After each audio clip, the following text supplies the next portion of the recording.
નમસ્કાર, હું રાજ. આપ જોઈ રહ્યા છો સ્પાર્ક ટુડે ન્યૂઝ. ભરૂચ જિલ્લાના આમોદ નગરપાલિકાની ચૂંટણીના પરિણામો જાહેર થતાં જ શહેરનું રાજકીય ચિત્ર સ્પષ્ટ થયું છે. કુલ 24 બેઠકોમાંથી કોંગ્રેસે 15 બેઠકો પર જીત મેળવી છે અને સ્પષ્ટ બહુમતી સાથે નગરપાલિકા પર કબજો જમાવ્યો છે, જ્યારે ભાજપને 8 બેઠકો સાથે સંતોષ માનવો પડ્યો છે અને એક અપક્ષ મહિલા ઉમેદવાર પણ વિજય બન્યા છે. પરિણામ જાહેર થતાં જ કોંગ્રેસના કાર્યકરોમાં ભારે ઉત્સાહ જોવા મળ્યો હતો. શહેરના વિવિધ વિસ્તારોમાં આતિશબાજી કરી અને મીઠાઈ વહેંચી જીતની ઉજવણી કરવામાં આવી છે. આ જીત કોંગ્રેસ માટે મહત્વપૂર્ણ માનવામાં આવી રહી છે, કારણ કે સ્થાનિક સ્તરે પક્ષને મજબૂત આધાર મળ્યો છે, જ્યારે ભાજપ માટે આ પરિણામ વિચારવાનો વિષય બની શકે છે. હવે આમોદ નગરપાલિકાના કોંગ્રેસના નિયંત્રણ હેઠળ આવતા શહેરના વિકાસ અને જનસેવાઓ અંગે લોકોની અપેક્ષાઓ વધી છે. પરિણામ બાદ કોઈ અનિચ્છનીય બનાવ ન બને તે માટે પોલીસ દ્વારા ચુસ્ત બંદોબસ્ત ગોઠવવામાં આવ્યો હતો અને સમગ્ર પ્રક્રિયા શાંતિપૂર્ણ રીતે પૂર્ણ થઈ છે.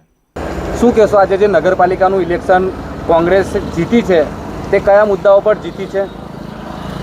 ખાસ કરીને મુદ્દા તો એમાં એવા છે કે આમોદ નગરપાલિકાની અંદર 5 વર્ષની અંદર જે ભ્રષ્ટાચાર કરેલો સમગ્ર પ્રજાને ખબર છે.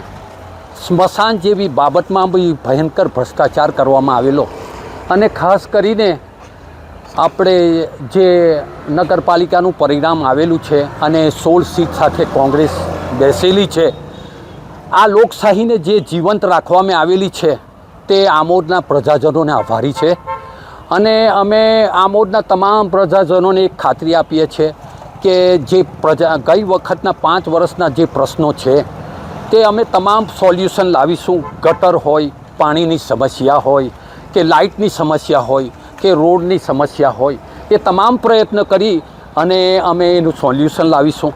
બીજી ખાસ વાત એ છે કે જ્યારે પણ ગ્રાન્ટ આવશે તો અમે સમાન કક્ષાએના ધોરણે ગ્રાન્ટની વહેંચણી કરીશું અને ફરીવાર અમે પ્રજાજનોને જે અમારા પર વિશ્વાસ મૂકવામાં આવેલો છે તેને અમે સાર્થક કરીશું એવી અમે પ્રજાજનોને ખાતરી આપીએ છીએ.